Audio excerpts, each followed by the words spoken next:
A big win for Man City, 3-0 away at Goodison Park. A brace and a wonderful display from Silky Ilky in the midfield for Manchester City. Haaland hitting his 52nd goal of the season as he chased down Dixie Dean's all-time record scored in the top flight of English football. 36 Premier League goals for him and a 4-point gap at the top, at the summit of the Premier League for Manchester City. A big reaction needed in just over half an hour's time from Arsenal to respond, to reduce that gap. Remember, Arsenal now play 2 games before City kick a ball again in the Premier League, meaning they've got an opportunity to actually go ahead of them and apply a little bit of pressure. Arsenal have got to keep Man City honest, but it feels more and more ominous now, more and more obvious now that Arsenal will come second and that Manchester City will retain their title. But in terms of today's game, listen, Haaland will get a lot of props for his goal, and we'll talk about him in a moment. And this reported injury, Sky Sports was talking about him asking and maybe requesting to come off. There may be a slight injury concern there for Pep Guardiola to manage.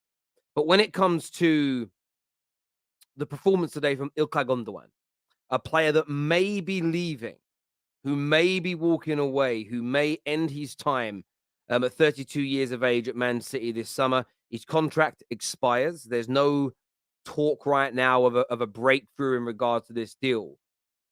If this indeed happens, if this indeed is essentially the end of him, firstly, what a player that he has been for Manchester City. He's been absolutely levels. And he's another Man City player that probably doesn't get the respect that his ability, that his outputs.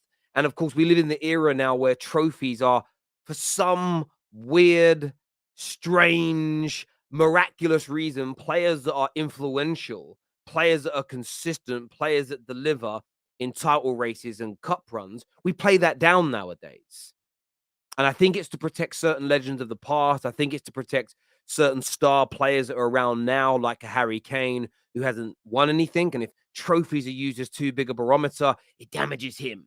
If Premier League titles are used as too big of a barometer, it hurts the Alan Shearers and the Gerrards of this world.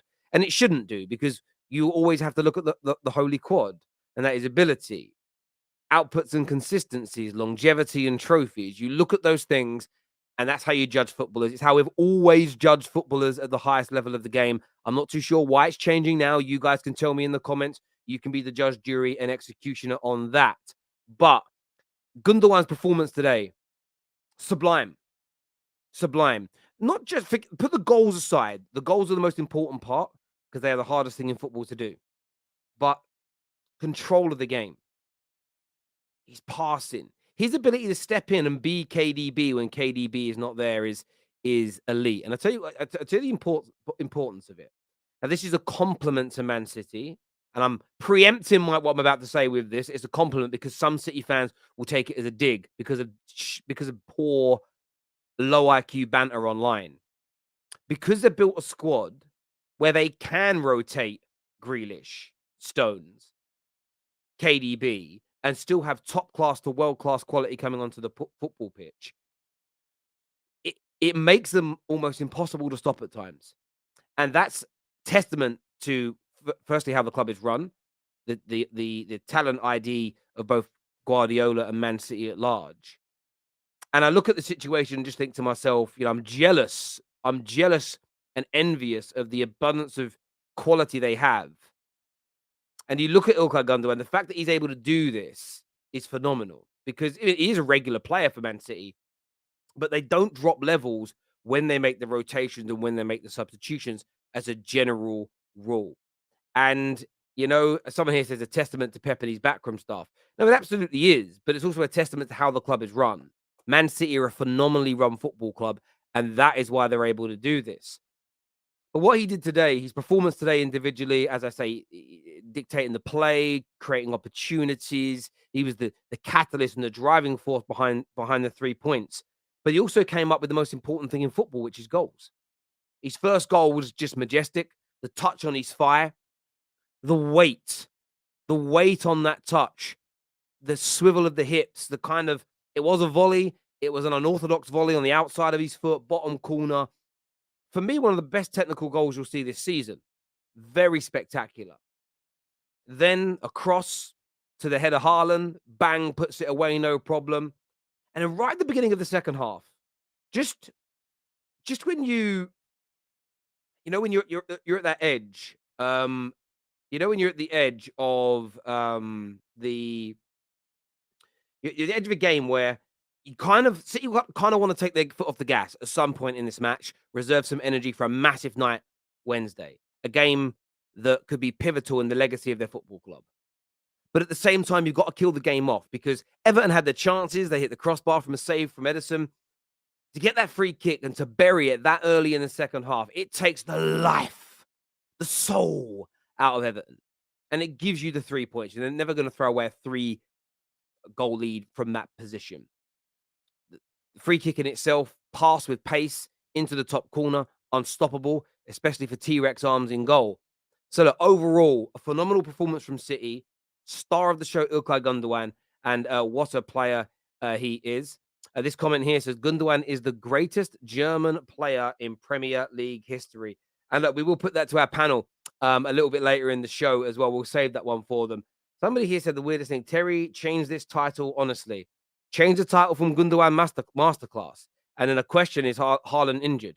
We're asking the question because I don't know where you're watching from, so I'll give you respect, John. The media in the UK are speculating on this, so we're going to talk about it. Why would we not? What else, John? What else about this title is triggering you, bro? What else about this title is triggering you? You need to let me know, John, because I'm concerned. You as a viewer, I want to respect you. But what about this title is upsetting you, brother? Always trying to do something. What are you talking about? Haaland being injured. So the UK press here showed footage of him gingerly walking across to the touchline and asking to come off. There's a number of journalists that have tweeted about it, and that's why we've said Haaland injured with a question mark. It is a question to pose. And I have to say this to you, John, and it'll be really strong. The Football Terrace community and everybody in the comment section, we ain't babies on the Football Terrace. Questions don't upset us. Talking about difficult subjects doesn't upset us. You may be new, and I'm going to respect that. I love that you're here, but it's a genuine question for a genuine scenario in the game. It would be very weak of us to go, let's not talk about if you might be injured because it might make it happen in the universe. Life doesn't work like that, my friend. It doesn't work like that. So we're definitely going to talk about it because the football community want to. So, yeah, very strange. Again, maybe you're watching it in a different country, or maybe you watched it on a stream and you didn't have the same commentators or cameras that we had here in the UK. But that's why it's on there, because they spoke about it. Terry, the 3 points were massive today. Hugely massive for City, because if they would have dropped points, say a draw, they would have gone 2 points ahead of Arsenal. Arsenal then play 2 matches. Say they win them both. Suddenly, you're 4 points behind. Yes, you'll have 2 games in hand, but then there's just a little bit more pressure. And I am seeing something today as well from Gooners saying, even if we beat Southampton and West Ham, we wouldn't be top because City are going to win all their games and it wouldn't have mattered. Listen, that isn't how sport works. You win those 2 games and have 4 more points than you have right now. Yes, you'd be level. However, the games leading up to this point would have had more pressure on them for City and could have seen them maybe crumble. And that's the thing, the mentality. When they know they don't even have to win all their games to win the league and they're a bit more relaxed, it becomes a bit easier. So I am pushing back on that notion that those defeats and dropping of points for Arsenal don't matter. Of course they do. Of course they do. No, Terry, I didn't see anything about Haaland being injured, so I didn't know. Yeah, that's fair, John. Again, I wouldn't just make it up out of nowhere. Like whenever any video you ever see on the terrace, whether it's a transfer story, a match reaction, it's either reporting on something that's been stated by a credible media outlet or a journalist, or it's an opinion piece from me or whoever is hosting the show. So there's always a reason for it, my friend. So yeah, we wouldn't just make up that someone's injured. That'd be a very sick thing to do. And we're just not like that way here, my friend. So thank you. Terry, what color is London? Well, most Man United fans are from London, so I'm going to say red. I had high hopes for City dropping points today. We need to win today, but unfortunately, I think it will all be in vain. City won't drop points. And you could be right. City may not drop any more points, but Arsenal cannot take their foot off the gas. They cannot allow them to do this without keeping them honest. I think it sends a big message to the Premier League for Arsenal to maintain professionalism and composure until the end of the season. I think it's very, very important indeed. Let's have a little look here. Terry, speak about Rodri. He's the best CDM in the world. Rodri's fantastic. Rodri reminds me, he's like Michael Carrick with physicality. So he can control the play. He breaks lines with passes. He's a wonderful technician. The advantage he has over Michael Carrick, and the reason I use Michael Carrick as an example, he's my favorite CDM ever in the Premier League. My favorite. I loved how he played football. I wish that we were making content back then. You've seen me speak about this. But he has something Carrick didn't. He doesn't have blistering speed, but he's not a slouch, and he has great physicality. Rodri, you can't push him up. I saw him and Decore. Decore's a big man, a strong man. They went into a number of like sort of physical challenges with each other. It was like water off a duck's back, easy, a breeze, not a problem. The guy's got it all. He absolutely has it all. I'd probably like to see him get booked a few more times in games where he deserves a yellow card and doesn't get it. But some players just have that kind of reputation where they can get away with murder. And listen, that's a personal issue because I'm a Man United fan. I want to see City fans get booked. But for a City point of view, it must be brilliant to have a player that just simply can do what he wants on a pitch and gets away with it. You know, it's crazy to me. But yeah, Rodri's absolutely out of this world. I can say no more about it than that he is just absolutely phenomenal. That's what he is. He's a phenomenal football player. No doubt. Mo's coming out with me now to have a little chit and a chat. I'm not too sure where the City fans are at today, but Mo's coming out now to have a little chat with us. Make sure like buttons have been smashed, by the way. Make sure you're subscribing to The Terrace. And our most recent podcast is now out on Spotify, the Top 6 show. So make sure you're downloading it. Make sure you go on there. Follow us on Spotify. We should have thousands of you following us by now. Set it to auto download every single week so you don't miss the podcast. You can scan the QR code on the screen or click on the link in our description below. Terry, I like this one. I love a troll. Terry the flip-flop goes whatever direction the wind blows. Shameless BTEC Simon Pegg. But that isn't true, is it? If I went the way the wind blows, let's just go back to pre-season. So when I predicted Tottenham coming 5th, I was laughed at. When I predicted Arsenal coming 3rd, I was laughed at. How's that going with the flow? How is it? When I predicted that Erling Haaland would break Mo Salah's goal scoring record, go back to the tweet, I was laughed at. So how is that going with the consensus, where most people call me a crazy man? I state that Man United have overachieved this season, which the reaction to which is ludicrous. Terry, you're a madman. You're crazy. How is that possible if I go with the way the wind is blowing? The one thing I'd say about the Football Terrace is we're a popular channel. We've got some great viewers. I'd never go with the way of the wind. Sometimes my opinion matches it because I'm authentic. But the amount of times I say things that piss people off, it's impossible to say I go which way the wind blows. So, yeah, thank you for your point of view, but you're wrong. And I'm going to guess you're a Man United fan who's angry this season that I praised Arsenal. But I will always praise players and teams that deserve it, especially on the terrace. It's literally my job to be neutral when I host. I have my own opinions on things, but I'll play devil's advocate and I'll see things from both sides because that's the job of a host. But there we go. Time for Mo now, people. Hit the like and the share button. Let's do it. Welcome back to the show, bro. I'm not too sure where the City fans are. They must be off celebrating somewhere, but a comfortable win today for Man City. Talk to me, brother. Listen, I don't know. This guy Pep Guardiola always has a plan up his sleeve. If it's not Haaland, it's Gündogan. If it's not Bernardo, it's Riyad Mahrez. I thought there's nobody that was bad today from Man City, which is something you would think that they would be thinking about Real Madrid. Wouldn't you think, like, if I'm a Man City player, I'll be thinking Real Madrid, they're coming in town, they're coming to our stadium, I want to go to the final. But no, they're focused, they're hungry, they wanted the win. It didn't matter if Everton had 11 and maybe the bench were at the back as well with them. It didn't matter. It looked like this team always has an answer for everything. Like Everton today, yes, they tried to go forward. They tried to hit them on the counter. But I was watching the game and I thought, yeah, it's coming. The goal is coming for this Man City team because they have many weapons, and I think they said it like they have a deep squad. I don't think so. They have 15 excellent players, just 15. But this guy Pep Guardiola, he knows how to utilize players, Terry. He knows how to utilize players home, away, against low blocks, against teams that have position like Brighton, the only team that had ball position better than City, even in their stadium against Bayern. It doesn't matter how you play now. Pep Guardiola is evolving, Terry. He's evolving and he's learning, and it's scary. It's absolutely scary for everybody. It certainly is. I think the one thing for me that I saw today, though, which gives me a little hope, is KDB's getting older. Gündogan might leave. Bernardo Silva might leave. Do you think Pep Guardiola and City will be able to replace them with players that are as good and as consistent as these individuals? Is that only me or Terry? Oh, okay.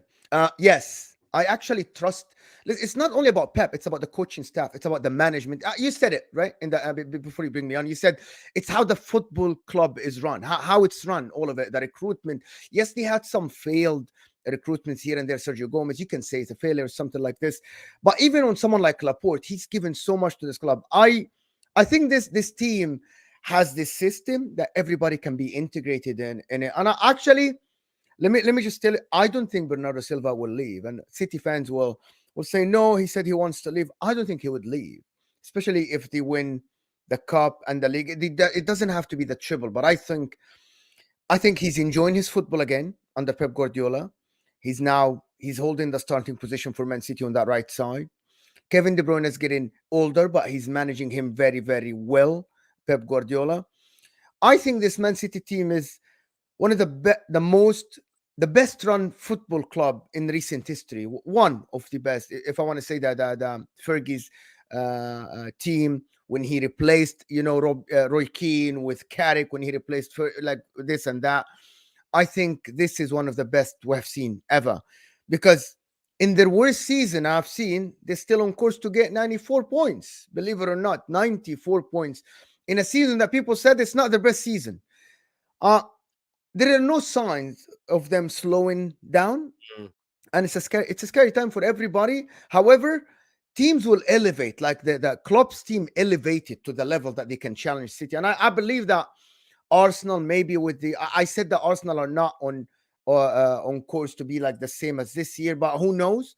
But maybe with the right recruitment, Man United with the right recruitment, Jurgen Klopp with his like very, very good recruitment as well, he can actually get teams to challenge City. But it's a scary time for everybody in the Premier League, and maybe people hope that Pep Guardiola will leave in 2 years to leave room for everybody else. Man, it's just a scary time. I think rivals definitely hope that he moves on. I don't think there's any doubt about that. I was going to ask you about Ilkay Gündogan today. His performance was inspired, but I'm actually being called out online again because I've used the word masterclass. They're saying, how dare they're saying that I'm overusing the word masterclass for that performance today. But for me, it was a picture perfect clinic from a midfield player in terms of his control, his passing, his ability to break the lines. He dictated the play, scored a brace, set up the other goal. I mean, how much better would it have to be a masterclass in a midfield display? Nothing. Listen, as a football player in the midfield, if you score 2 goals and have an assist, you probably get 10 out of 10 or 11. Like, people will say, oh, this is one of the best performances ever. Against the team Everton away, yes, they sat back, but that makes it even harder. Why are people like downplaying?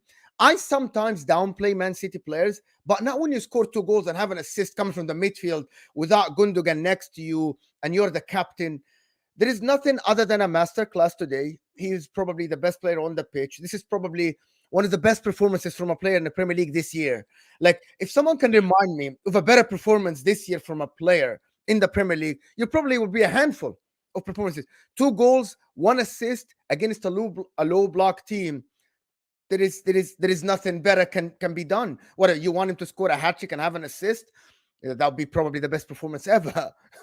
People just want to downplay Gündogan because he's not the most elegant player. You know what I mean? Like, he's not that guy that has the flair and stuff, but he's so efficient, silently efficient. And there is nothing to say about Gundogan that probably he's getting better. He's clutch player. Remember Aston Villa last year? And today, if it wasn't for Gundogan, you might not have won. But Gundogan, absolutely Yeah. brilliant. It's great. He is, and I'm currently running a poll. I'm currently running a poll, which is out now for a lot of people to see. It's on Twitter, which is which of the following central midfielders deserves to be in the Premier League top 5? Because I don't have any of these three currently in my top 5 in the Premier League. And in that list, you've got Ilkay Gundogan, Steven Gerrard, and Cesc Fabregas, who are all supremely talented midfield players at the peak of their game. Were in some of the best in the world. Currently, Gerrard is leading the poll with 37.5% of the vote. Cesc Fabregas is second place with 35%, and Gundogan on 27%. What I do find very interesting about the repliers, though, is there are some here that are like anti-City bias, right? This is what I mean by fans being a little bit, I wouldn't say weak, but you see this comment here. This one here says, this guy here, whoever his name is, Wadam, says that there's an anti-City bias. But you scroll down further and you see, wow, the Gerrard agenda never stops. Stop mentioning Gerrard for bait. And this is what I mean. One doth protest too much, methinks. I'm just holding a poll on Twitter, and City fans think it's an agenda against Gundogan. Liverpool fans think it's an agenda against Gerrard. And I don't think that it is. We're talking about some of the best midfielders the Premier League has ever seen. And I'm just trying to ascertain how highly Gündogan is ranked in comparison to others. And again, I'm not too sure how is it a Gerrard agenda to compare him. By the way, in a poll, he's winning against other great Premier League midfielders. What is insulting about being compared and placed up against other greats? Because the reason it's coming up is because what I saw trending throughout the game is Ilkay Gundogan should be in the top 5. He should be in the top 10. Someone said to me he's the most underrated midfielder in Premier League history. So I'm trying to ascertain what people think of him. There's no agenda against Gerrard because we're not comparing Gerrard against Anderson or against Mohamed El Neni. We're comparing him against creme de la creme, Premier League winning dynasty midfielders. I'm not too sure I'm not too sure of what the insult is. I'm not too sure. But where do you guys rank him? I went to Surfer first. You had some great midfielders at your clubs, Chelsea. Where would you rank Ilkay Gundogan?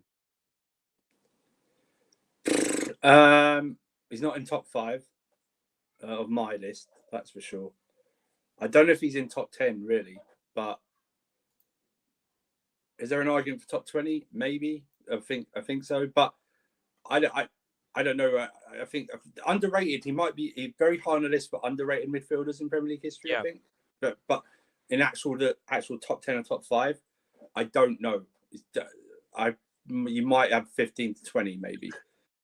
Somewhere along like that. I just think he's just like last year. It seems to be like it's playoff Gündogan, isn't it? You know, and he arrives in the running and he just steps up his game. Remember, he's 32 as well. He's 32, so we're not talking about like someone in their prime or something like that. He's probably near the end of his prime, but he's just sensational. That first goal, I mean, that's got to be up there with goal of the season, if not the goal of the season. The way he took that touch off his thigh.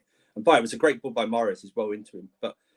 And then he just flicked it on the outside. I mean, I was listening to it in commentary, and that commentary just did not do that goal justice, the English commentary. It just did not do it. He was sensational today, and he's been sensational last week as well. He's a very, very, very good player. And if City don't sign him up, there's going to be a big queue for him, especially in the Premier League, if he decides to stay, I think. Mate, and that's the fear factor. I think you're right. The English commentary, they said it was a good goal, but I thought the goal was a great goal, not a good goal. I thought it was a sensational goal from him. There's a very weird comment that's coming here that says Terry does everything in his power to show negativity on other teams. I'm praising City right now. Are you not, Calvin? Are you not listening, brother? Have you got wax in your ears? Do you need some cotton buds? Do you need a bath? I don't know. Have you got earache? Maybe you've got an ear infection. I'm not too sure what's going on with you there, brother.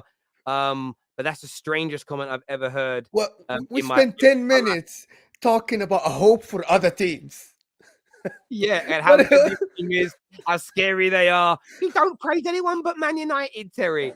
Very, very, very, very, very strange to hear that. A few people are asking, why don't I put Scholes on that poll? Well, I'll tell you why I don't put Scholes on the poll, because I've already made very public who I put in my top 10 midfielders of all time, and therefore my top 5 midfielders of all time. And you can see it on the screen now. Paul Scholes number 1, Lampard 2, Roy Keane 3, KDB 4th, Vieira 5th, David Silva 6th, Gerrard 7, Yaya Toure 8, Kante 9, and I couldn't decide between Carrick or Cesc Fabregas for number 10.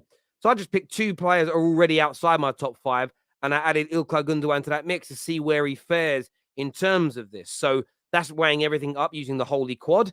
If you actually scroll up the timeline, there's my top 5 midfielders of all time, as already mentioned. I also showed, though, my top 5 midfielders of all time on ability only. Gerrard's in is number 3 in this, by the way. So, I'm not biased. I can't put out my top 10 list as being this and then include Scholes in the poll unless I think he's dropped outside the top 5.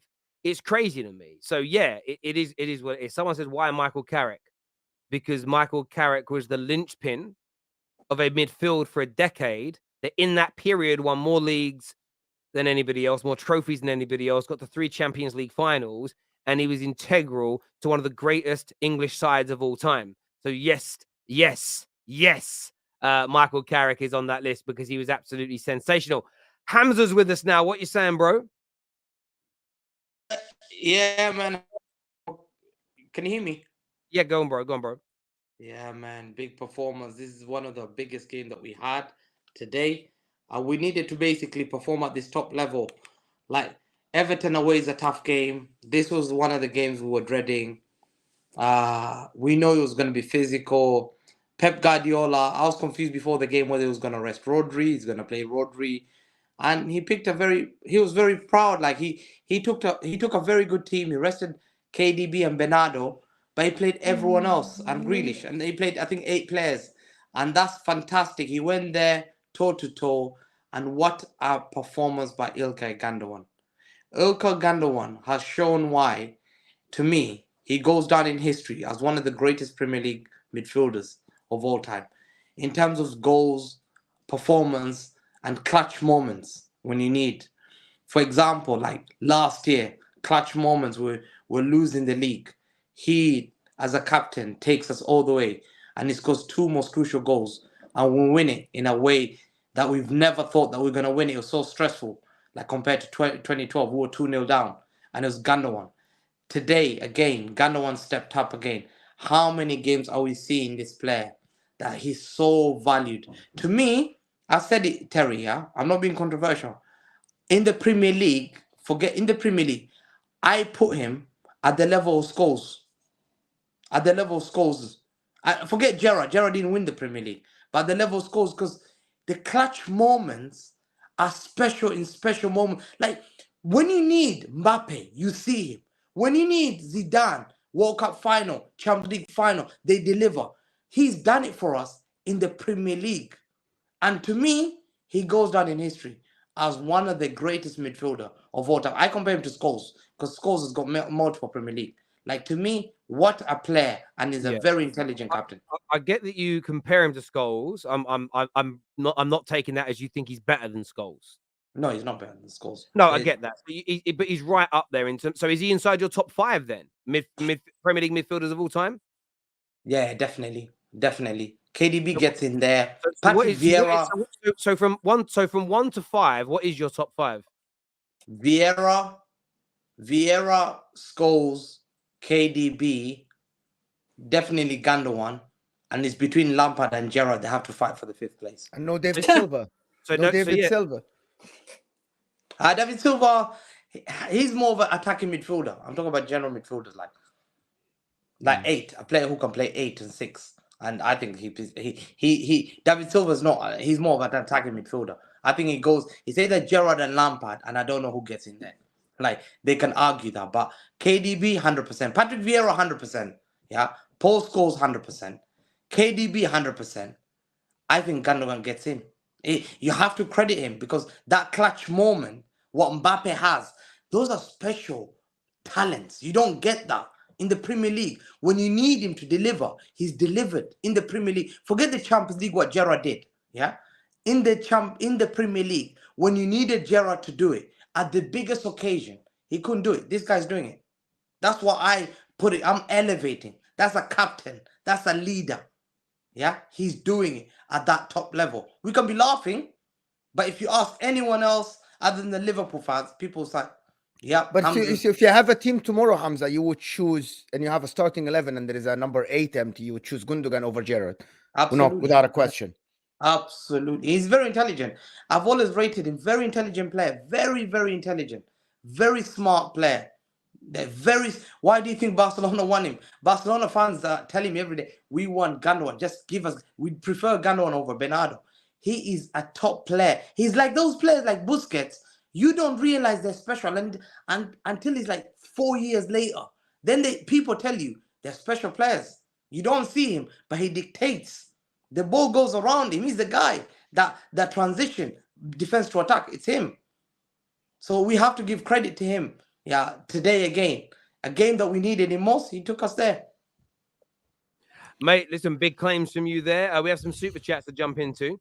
First one says, England had 3 of your top 10 EPL midfielders in their prime and Becks, yet could never dominate a midfield or complete 3 passes against top international competitions. How overrated? Look, this is all. Listen, I think that if you go back and look at how England tried to play football, as in the England team, that was a bigger issue because those guys, like, I always used to say this about the England team to respond to this thing. Wayne Rooney, Man United played a different brand of football to what England did. England played such old-fashioned football. And I used to sit there and I remember saying for years, this was before social media was a thing, how do you expect a player like Rooney to come from playing Man United's football or an English player that comes out of Arsenal, who plays Wenger's style of football, to suddenly start playing a championship brand of football? It was a culture shock for them. I actually think that we have a generation of England players who, if they were playing in this era where England play a more technical game, by the way, our manager's still too pragmatic, but we're more technical, you'd see more out of them. Nobody back then, not a soul, would have said Scholes or Vieira were anywhere close to Keane. It was just obvious who was the best. Revisionism since is wild. Yeah, look, Roy Keane's in my top 5 because he also was a very good football player. He was a great leader.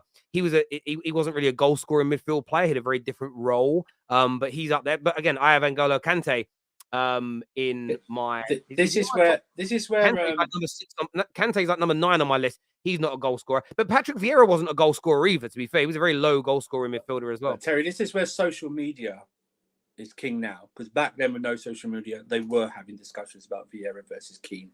When Manchester United played Arsenal every season, the top story was Vieira versus Keane. They had a fight in the tunnel, for God's sake, in a Highbury game. They got the kickoff pushed back. It was always Vieira versus Keane. So social media wasn't back then. But if it was, it would be Vieira versus Keane. It just would be. So that's where I disagree. Thanks to Super Chat, I disagree with it entirely because those words. Yeah, I mean, it was happening in the playgrounds. It was happening at people's work. It was happening on the shows. But there we go. Goldbridge ended the stream at 2-0.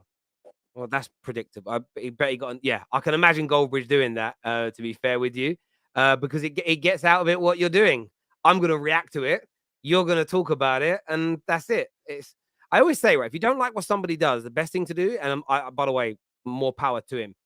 People do this to Lee Gunner all the time. If you actually want to make Lee Gunner go away, stop reacting.